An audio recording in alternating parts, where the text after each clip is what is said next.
Hi, everyone. This is Karen Smiley. Welcome to 6Ps and AI Pods. This post is part of our AI 6P interview series on AI, software, and wetware. Our guests share their experiences with using AI and how they feel about AI using their data and content. I'm delighted to welcome Nadina Lisbon from the USA as my guest today on AI, software, and wetware. Nadina, thank you so much for joining me on this interview. Please tell us about yourself, who you are, and what you do. Thank you so much for having me, Karen. Yes, my name is Nadina Lisbon. Currently, I work in software, specifically doing Salesforce at a partnership company. And then from an AI perspective, I write Tech Sips with Nadina, which is a high-level weekly blog on AI insights from either trending topics or reports that I've done research on. Sounds good. So tell us a little bit about your level of experience with AI and machine learning and analytics. How did you learn about AI and what is it that you focus on when you write about it in Tech Tips with Nadina? Yeah, I feel like when it comes to AI, I'm still a junior. I'm still trying to get my feet wet from an AI perspective. Since AI has come out, I have been heads down really doing two things. At a previous role, I did a lot of AI strategy from a company perspective. And so that's how I really got into the AI side of things. And what I focused on is more from a capability and functionality perspective. So really understanding what can AI do? How is it different from automation? I haven't gone much into the machine learning side of AI. I've always had teams that work alongside me with that. And then from an analytics approach, it's really more, I would say, once the analytics are there, how can the AI read and interpret the data? And is it actually correct output that we're getting? If we think of it from a tool perspective, a lot of the AI is chat with your data type capabilities. And then also, I've been doing a lot of just understanding vibe coding and understanding how we can do essentially more automation, but from an AI perspective to do with agents.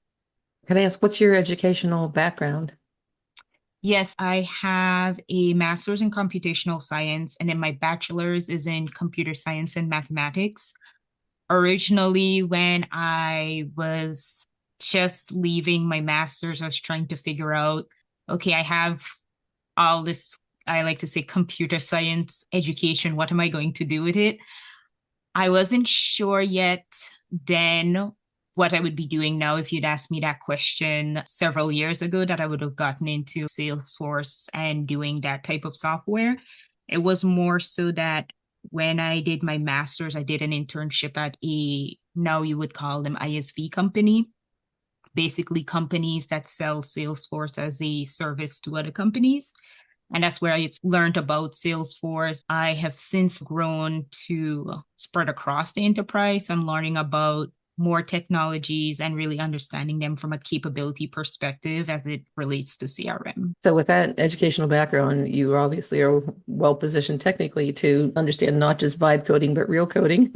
You've probably done your share of it, and also to understand the math that is behind AI. Yeah, so it's fascinating because I actually started my career doing a lot of coding. I wouldn't say I'm a specific hardcore Java or hardcore put whatever language in there. I've done quite a few languages. I've done Python, I've done a little bit of Objective C. I feel like I'm a generalist when it comes to coding, but the principles of object oriented programming have really stuck with me. I like to take that overarching principle and apply it to the different things I'm doing. And so the vibe coding is interesting because I feel like I'm probably the latest adopter when it comes to it. Not that I was nervous to start, but it was more so when I code, I like to have a plan and I like to make things structured. And so even now, when I approach, let me work and see what the AI can do, I start with that same mindset of what is the plan? What are we trying to do? What are we actually coding? And so it's interesting working and doing the vibe coding with the AI because there's a lot of things where I wouldn't necessarily code it like that today, but that's from my experience. And so I realized I had to change how I was giving the prompts and the context to the AI so that it can understand what I'm trying to get to, because obviously it can't read my mind. But at the same time, initially it felt a bit slow because the time I took to explain it, I probably could have written it faster. Yeah, that's a good observation. I hear that from a lot of people. But, understanding what problem you want to solve and how you want to go about it and what your constraints are, that's always been the hard part anyway. Yeah, I think that's the age old question, right? What are we trying to do? And then we get there, and then there's always an iteration of the approach, and then you're optimizing until there's no optimization left. And then by the time you get to the end of it, there's a new problem to solve, new code to develop. Can you say a little bit about Salesforce? You've mentioned a couple of times, and that's the area that you're working in. And a lot of people may think of Salesforce as primarily a CRM and not really be aware of what its analytical capabilities are. So how are you using AI features within Salesforce as part of your job? Yeah, I'll give a broad approach because I think for me, Salesforce is a little different. So let me give a little bit more background because people may not know. When people look at Salesforce, I think they look at it from a mainly the business lens of it's a CRM, you get your contacts, your leads, your opportunities, you have your pipeline. For me, I do Salesforce more from a technology approach. And so in the Salesforce ecosystem, there are different personas and then different slices of their products and their clouds. I will do my best to wrap all of it up immediately, but you could literally talk about this for a day and a half and still not finish. In the Salesforce world, I'm a certified technical architect, which is the highest level of certification you can get in Salesforce. The number of Salesforce certified technical architects is less than 500 in the world. But I still tell folks I'm a generalist because the products that I look at from a Salesforce perspective, it's sales, service, and really looking at the back end of Salesforce. How do I connect it to other systems? My experience is also a little more unique because I also was very much on the development side of Salesforce. So the coding, the integrations, working with their other companies like MuleSoft. And from a Salesforce perspective, reports are in the standard product, but they also have Marketing Cloud, and then they have Commerce Cloud. And depending on what industry you're working on, if you're doing government, there's Government Cloud, which is heavily regulated to ensure data is protective. If you're in financial services, then you might be working from an insurance perspective or banking. And so the slice and dice of the cloud, the persona, and then the work that needs to be done can get technically deep, but at the same time, it's very rewarding. And so I think as you're looking at Salesforce and folks look at it from a business perspective and a technical perspective, I've always been on the technical side. So how can I get Salesforce to talk to other system and how does Salesforce fit within the overall enterprise? But CRM perspective, that's Salesforce's bread and butter. And most people know it from that perspective of contact management, lead management, opportunity lifecycle. All right. Thanks for explaining that. I think that will be helpful as context for the rest of the conversation. I'd like to hear a specific story, sometime that you have used an AI tool or a tool that included AI or machine learning features. That could be vibe coding, it could be something related to Salesforce, whatever. It could be something you've done on your own time, whatever would be of interest to our audience. I'd like to hear what worked well and what didn't work so well. Yeah, okay. So it's interesting. Right now, I've been using a lot of specifically Claude and Gemini. So I'll give two use cases. So Gemini, I use a lot in terms of research perspectives before AI. Anytime I'm researching something, I need to go onto Google, I would do the search, I'd figure out the articles, then I need to go read through, understand everything. I use a lot now Gemini and specifically Google Notebook. And then Google has another product called, I think it's Illuminate, where you can summarize all the data. The one thing when I started using it, I was very worried about, okay, I've brought in all this data, I've summarized it, and I'm reading it. Is the output matching what I'm expecting? And so a lot of I would say from my computer science principles, I always follow garbage in, garbage out. And so I try to make sure I get the best resources, even when I'm prompting the AI or asking it to do the research, that it's pulling relevant data so that I can use it. So that was one personal example. From a work perspective, I've been right now doing a lot of skill building with Claude. So taking just typical tasks that I would normally do that would be something where, I need to write it out or create documentation.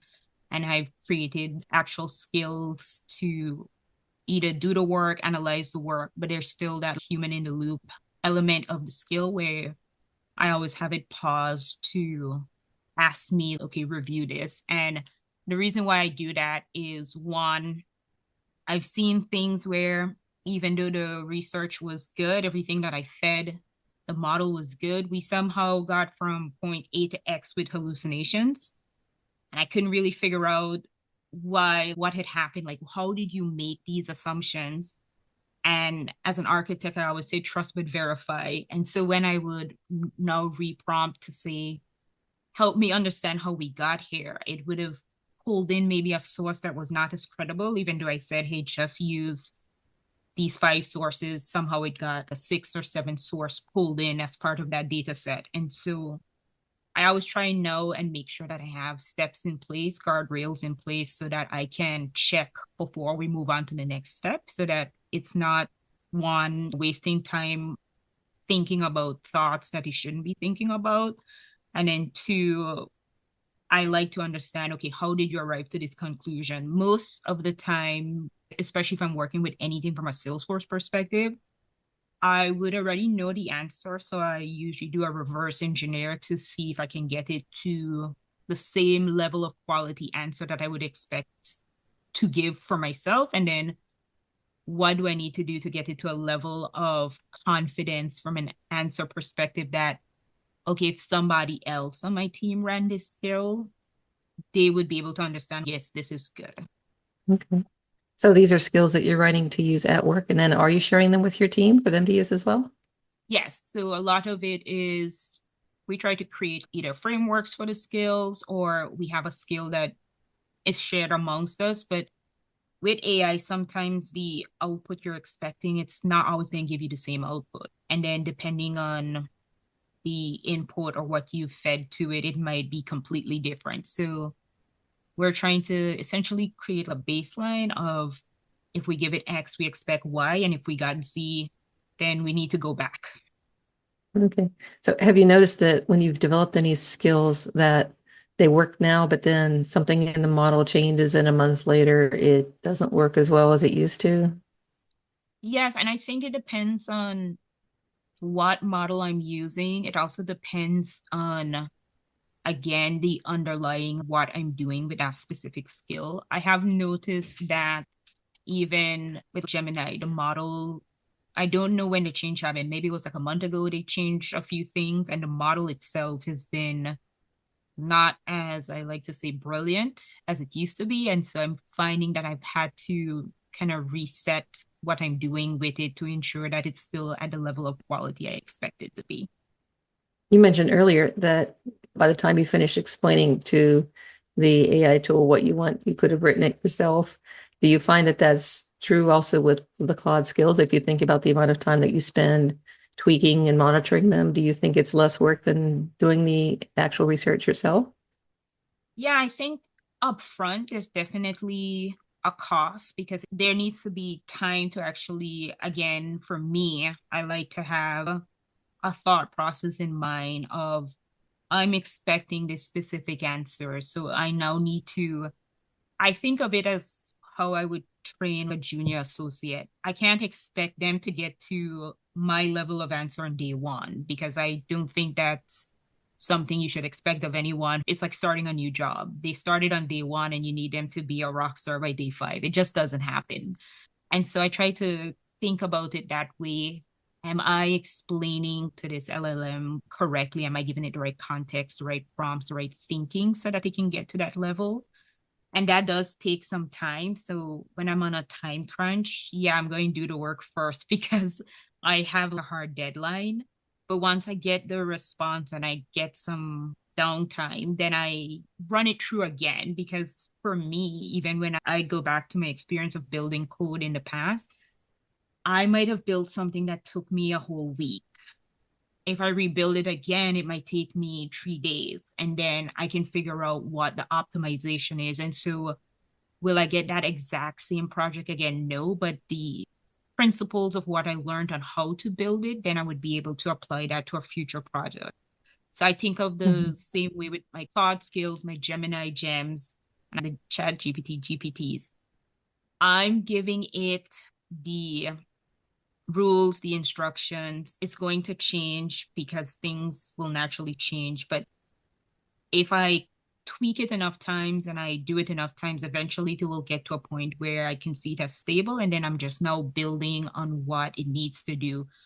I can also tell immediately, like, maybe this model that I use was not the best model, or I needed to use a different way to give it the context clues for whatever I'm working on. So it sounds like you make a lot of good use of AI. Do you use it for anything in your personal life, anything outside of work related tasks?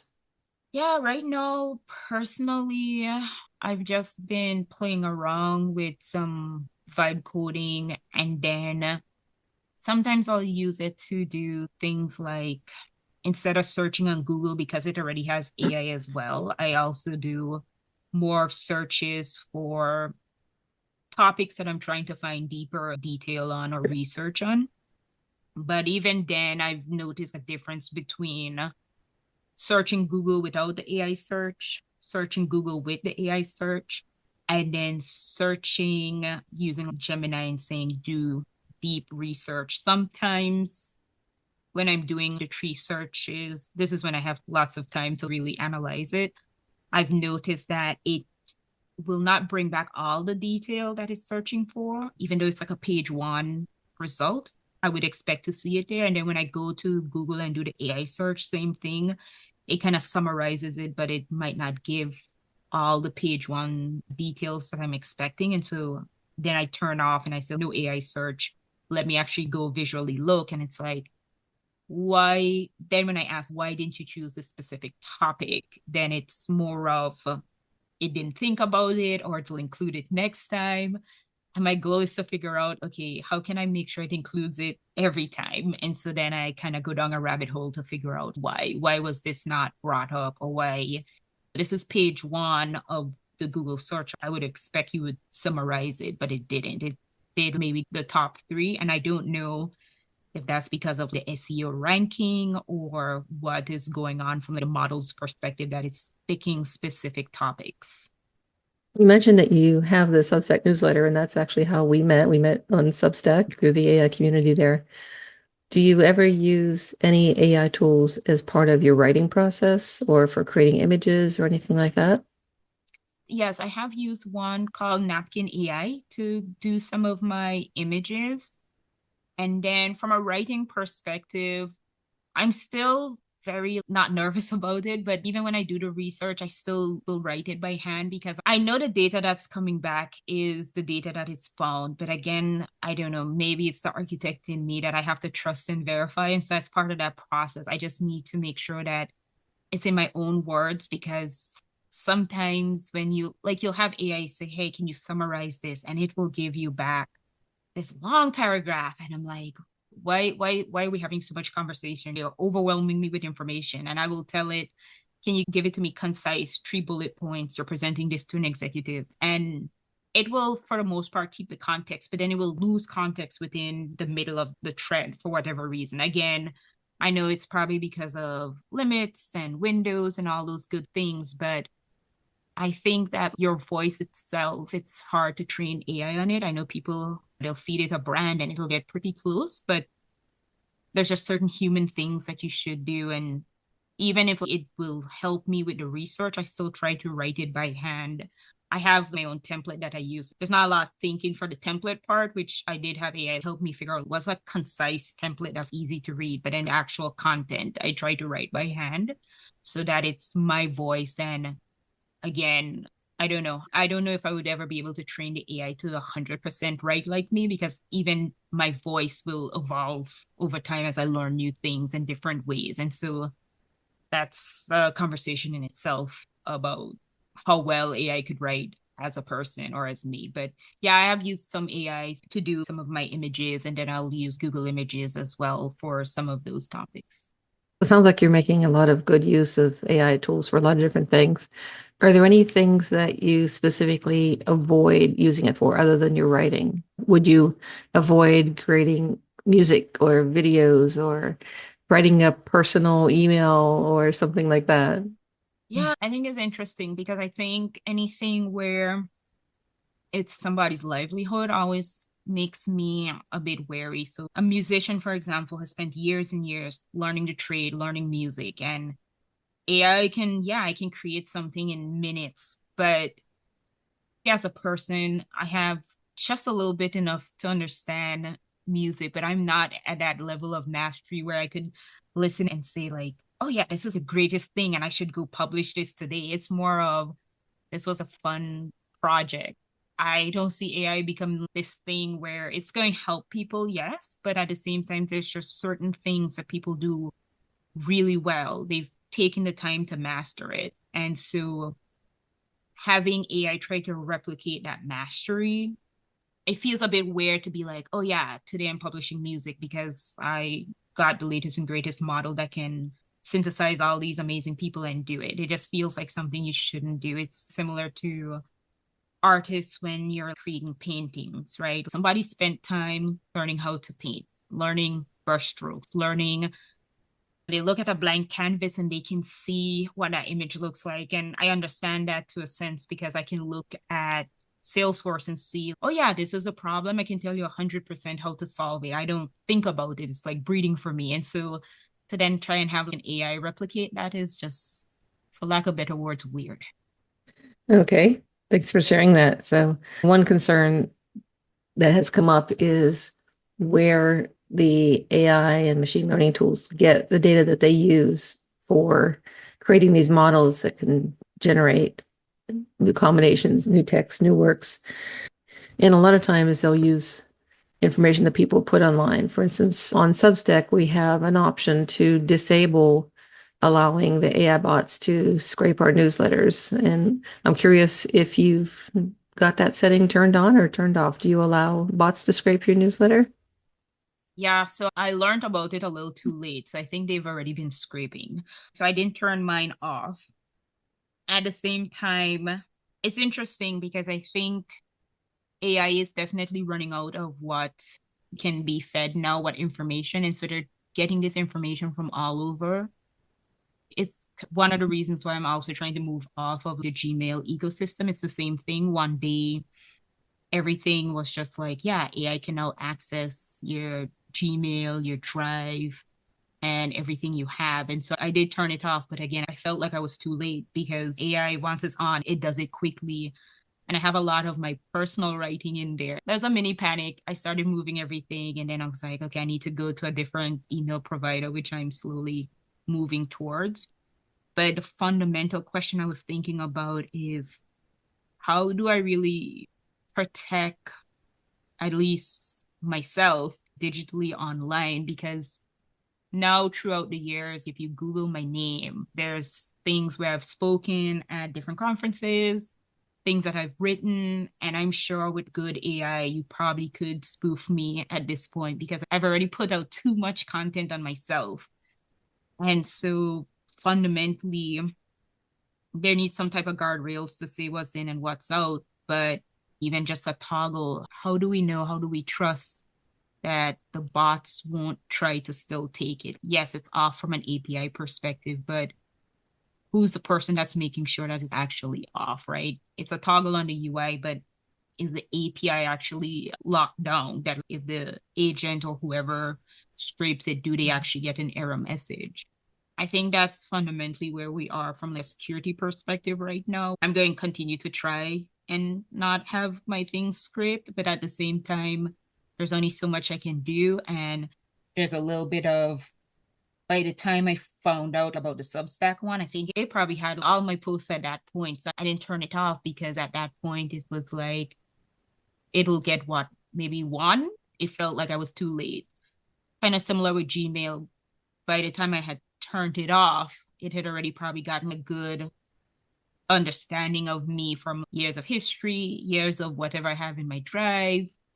And so I think fundamentally, definitely where possible, yes, you should prevent it from taking your information because I don't think AI is out here when it's feeding information to people. Like if you searched me or search my work, that it's like, yeah, credit Nadina for this work that I have now taken and summarized for you.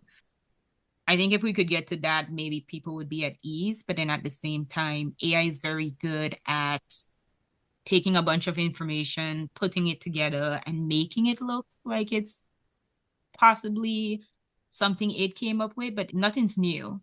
Everything's taken from somewhere, it's gotten it from somewhere. So it's kind of interesting. But yes, long story short, I didn't turn off my Substack one, I turned off my Gmail one.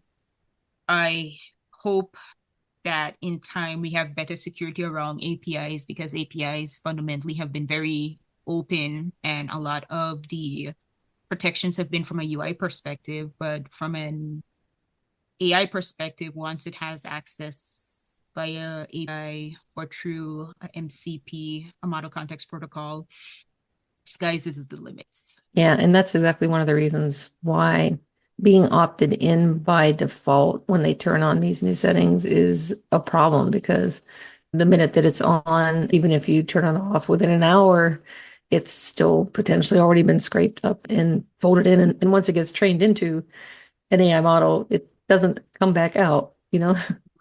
Yeah, and that default opt-in is where I've always had a problem, regardless from an AI perspective, just in general. I don't like the default opt-in. I think people should be able to opt in to what they need. So it should start as off, and then you should be able to turn it on because not everyone's going to realize that it's happened. And then by the time it has happened, it's too late. And then you're in this crisis of, okay, I can turn it off, but it's probably already taken everything it wanted to take. And so it's only net new now.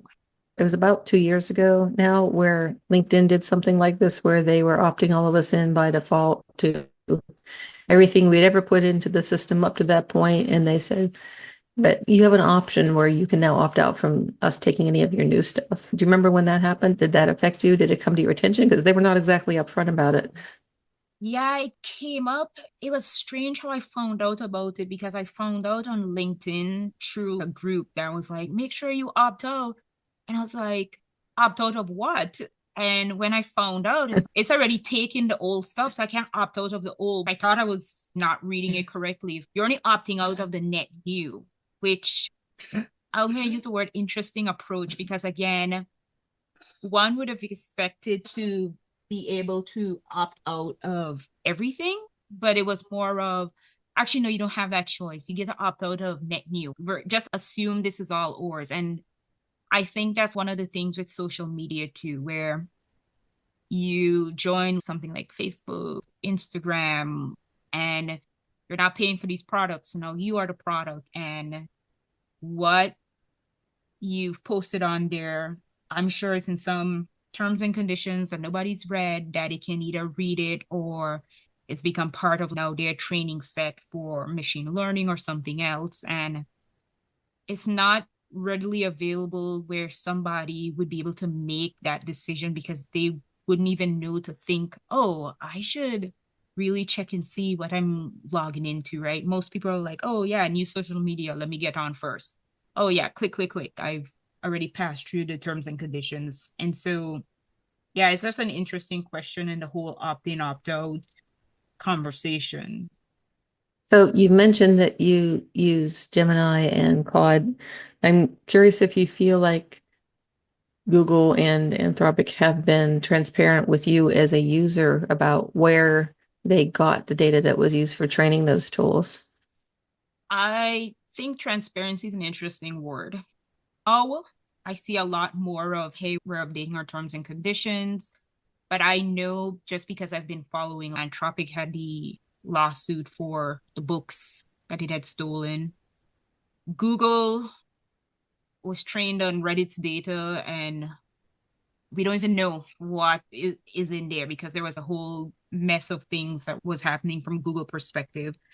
But Google itself as a search engine, I just think about it and how much data it's now had. And when it had that whole, yeah, you're automatically opt-in surprise, where it could read your Gmail, your Drive, Gemini is just running through everything. A lot of that data that it got, I don't know if it got it fairly.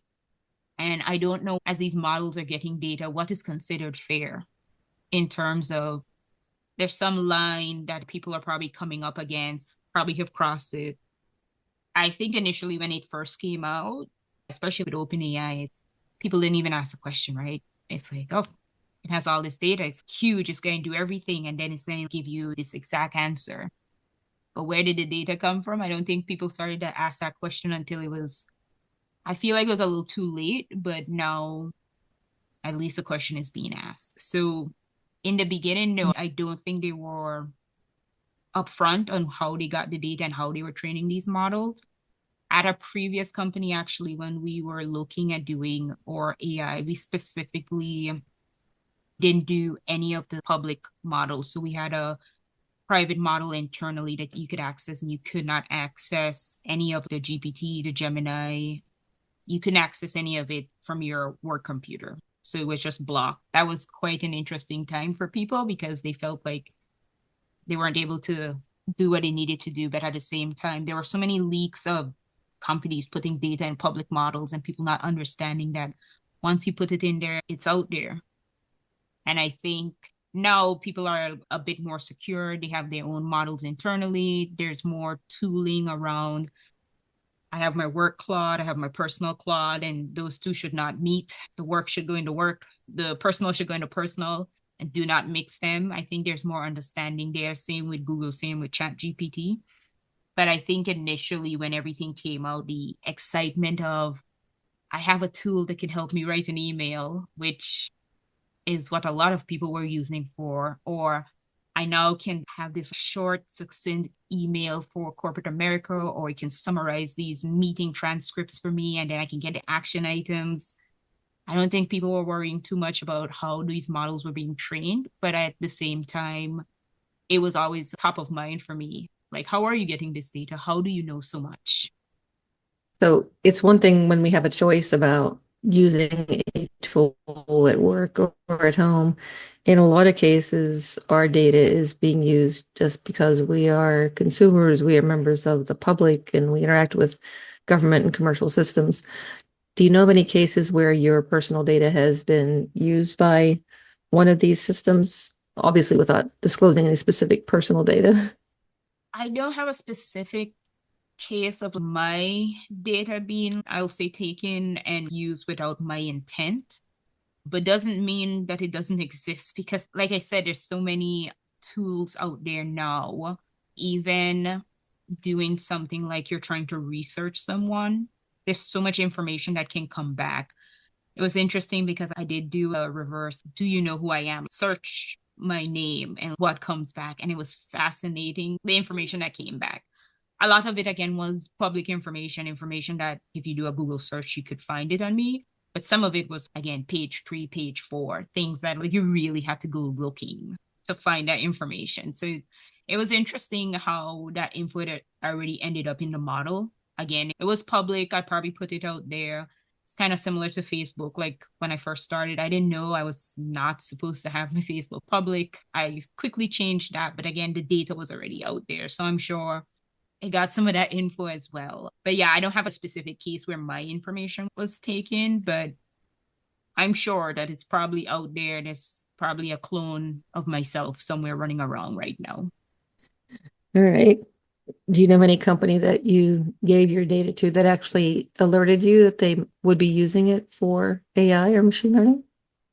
It was interesting when I was interviewing last year, there were a lot of companies where they were like, for those first interviews, it was more like they were asking and you could opt out. But again, it was already an opt in. So you already checked yes, and you had to opt out specifically. But it was, hey, for AI training purposes, we may record this interview to use to train our model. And so I really started paying attention when I was looking at what are they asking of me in these interviews, and why are we recording it, and why are we using it to train AI. I've had friends actually where the first interview was not with a human, it was with an AI. And so I joke and I said, you should send your AI to do the interview. If they're going to send an AI to do the interview, kind of Black Mirror. It's interesting that the first interview would be AI. A lot of the applications were already being sorted by AI. When were you going to see a human in that entire process? So it's interesting now because I have friends who are interviewing and they say, yes, some of the roles, the first call is not with a person, it's with an AI that will ask you questions. I didn't participate in any of those, nor am I planning to participate in any of them. I feel like if we're going to interview for a job, I'm not asking an AI for a role. From a company perspective, I understand that they're trying to optimize the recruiting process. They can't talk to so many candidates at a time, but at the same time, there's just certain things. A human touch in the first part of an interview kind of tells a lot or not a lot about a company. Like if you're going to use AI in the beginning, is AI going to be the thing that I'm going to be doing performance reviews on? Is AI going to be the thing that I'm talking to all the time? When am I going to get a human to talk to and have an actual conversation? So that was kind of interesting when I was interviewing, and even now my friends are interviewing, that the first specific call is with AI. And using AI in hiring and performance evaluation is problematic in a lot of ways because there's a lot of bias built into the old data that they would have used for training those systems. So it's disconcerting. And I think that a lot of times companies are looking at optimizing the recruiting process, but they tend to forget that it's a two-way street. The candidate wants to be able to evaluate the company too. And as you said, it tells you something about what kind of experience you might have as an employee there. Yeah, that's always been my thinking, right? AI is meant to do all this optimization, but at some point we need to stop and think, what optimization are we trying to do, and what are the trade-offs that we're losing? Because again, for me as a candidate, if you tell me my first interview is with I really am not going to come to that first interview. I probably would try and figure out how I can send a model of myself to the interview, because why would I, in my mind, talk to an AI? I've already filled out an application and I know that application has probably been screened by AI. Why would I record myself having a conversation? Because again, I don't know what's going to happen with that data afterwards. Are you going to use me? Am I going to be your internal training candidate on here's an example of how this could go right or wrong? I don't know. It's just very interesting. So has any company's use of your data ever caused any problems for you? Have you had any phishing attacks or any ways in which your privacy has been compromised, anything like that? I feel like that's a new norm now. I'm constantly getting data breaches to the point where I've locked all my credit with the different bureaus just because every other day there's some extra data processor for a company that I didn't know about. So it's their third party data processor that had the breach. And it's like, oh, 2 years ago, this was your data. And then here's a year of identity protection from the dark web. And every few days or every few weeks at one point, I feel like I was getting a letter. And so I was like, okay, I need to just lock all my credit, because at this point, it doesn't feel like it's safe out there, and it probably has been sold multiple times. I don't know if these causes were specifically because of AI, but again, I don't know if it wasn't, because a lot of companies will use third parties to process the data. Those third parties might get compromised, and how they got compromised, usually they'll tell you or they don't tell you. But yeah, I feel like there's been a lot of, at least in the last few years, a lot of, hey, your data might have been compromised. And it's been overall a lot of my previous companies, it would be from maybe my 401k provider or my HSA provider. So it was a lot of the banking institution providers that were getting compromised, which was interesting. But I've also had from previous phone companies that I've used, or some third party of the third party of the third party. Was really weird how we got here, but the data had been compromised. And so now I get 1 year of protection for the dark web, internet. But after that year, I can't get the new social or anything, right? It's already out there. These data compromises, I feel like, are definitely something that are happening a lot more. I don't know if they're specifically from an AI perspective, but I don't know if they're not. Yeah, I mean, data brokers buying and selling our data and having data breaches has been going on for many years, long before generative AI really became common. It may give more of a financial incentive for them to do it because they have a new market to sell to, right? But I'm curious, do you ever take up the offers of the free protection? I initially used to do it, and then because it was happening so much, I at one point I think I had protection for like 3 years, and then another one happened, and I was like, oh great, I have another extra year. This one was just about to run out.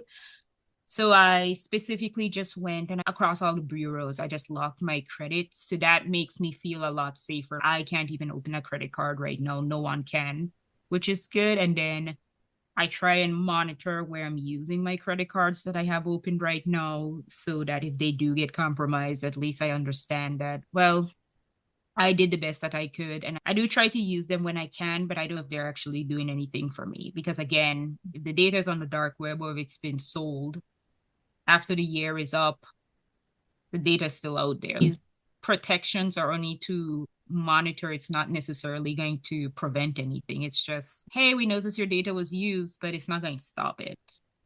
Yeah, I've gotten a lot of those data breach notifications myself, and I've gotten those offers. And one thing my husband pointed out is that there are all these data protection companies now. How do you know you can trust them with the data that you need to give them in order for them to protect you?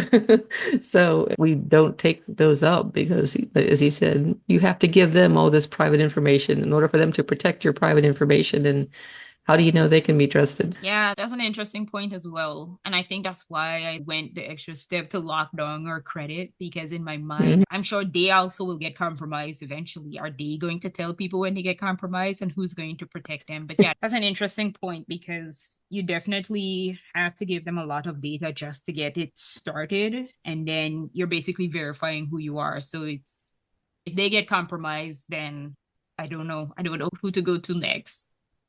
Right. So, well, last question, and then we can talk about anything else that you want. We've noticed that public distrust of AI and tech companies has been growing, and I think with good reason, because we're finding out more about what they're doing with their data. But do you think there is any company that you can trust or would trust, or is that not possible? And if it's possible, what would be the main thing they would have to do for you to trust one of these companies with your data? I think it's a deeper question. For me, when it comes to that trust of your data, I trust, but I always verify. And so I think with companies right now, the companies that are telling you, yes, this is how we're going to handle your data, this is how we handle our third parties, it gives you a level of trust, but at the same time, a breach can happen. And what happens with that breach is, how do they handle things where, okay, the data was taken? Do they have a good track history of doing it? It's one of those things.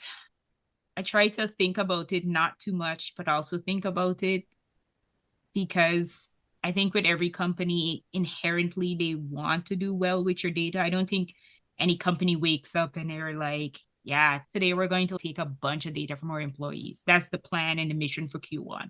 I don't think there are any companies like that. I think what tends to happen is that companies come in different shapes and different sizes. Bigger companies have teams of teams that handle the data, handle the legal side, handle how data should happen, not happen, how long they should retain it. Is it 7 years? Even from a CRM perspective, those standard operating procedures are written out. We hope people are following them. That's another thing. We hope people are following them. I think sometimes of smaller companies, things are just happening quicker. They're more rapid to acceleration. They just haven't gotten to that point in their journey yet where they're having to think about it, because maybe they started as a very small company. But either way, for me, I trust companies where I can clearly see this is how we handle your data. This is what we're trying to do. Trust is immediate. It's one of the reasons I work in the Salesforce ecosystem, because I know at least Salesforce as a company, they have a whole page that I can go to and I can say, yes, this is what's going to happen. There were some partner companies that had gotten hacked. It was all over the news. Salesforce specifically said, we're not going to pay a ransom for what happened over here with that specific company. I think it was Drift. Drift had a hack recently, and the hackers are trying to get Salesforce to pay. They're like, well, we're not going to negotiate with you. And I think just having that stand, like, yes, this is a lot of company data that has gotten taken.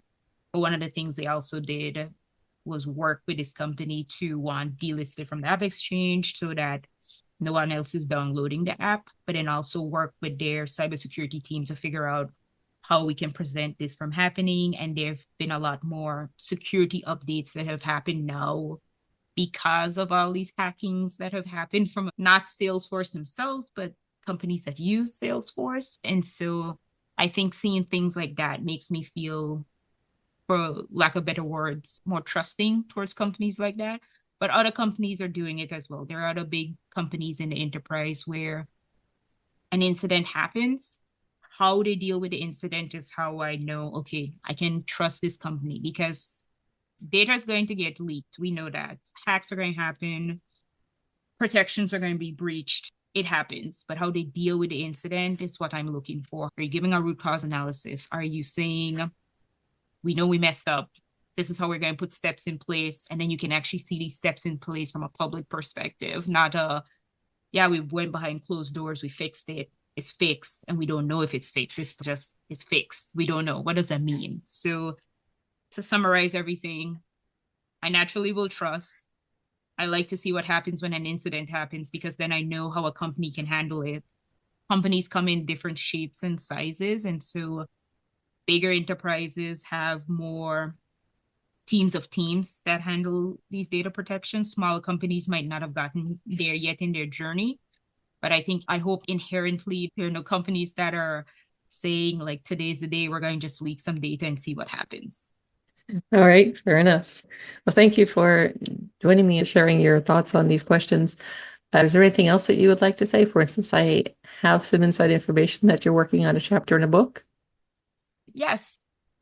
I will say that right now I'm very passionate about AI. I'm very passionate about how it's affecting our resources from a data center perspective, from a electricity perspective, and from a water source perspective. Or volume 2 book will be out soon, so that you can read all about my perspective on that different side of, yes, we should use AI, but also we should understand how our resources are being affected. You can find me at techsips.nadinalisbon.com. It's on Substack. Or if you literally search TechSips with Nadina, it will be at least the first search that comes up. All right. Thank you so much, Nadina. It was great to talk with you today. I appreciate you making time for the interview. Thank you so much, Karen. It was great talking with you as well. About this interview series and newsletter. This post is part of our AI 6P interview series on AI, software, and wetware. It showcases how real people around the world are using their wetware, brains and human intelligence, with AI-based software tools, or are being affected by AI. And we're all being affected by AI nowadays in our daily lives, perhaps more than we realize. For some examples, see post, but I don't use AI. We want to hear from a diverse pool of people worldwide in a variety of roles. If you're interested in being a featured interview guest, anonymous or with credit, please get in touch. 6Ps and AI Pods, AI 6P, is a 100% reader-supported publication. All new posts are free to read and listen to. To automatically receive new AI 6P posts and support our work, consider becoming a subscriber. It's free.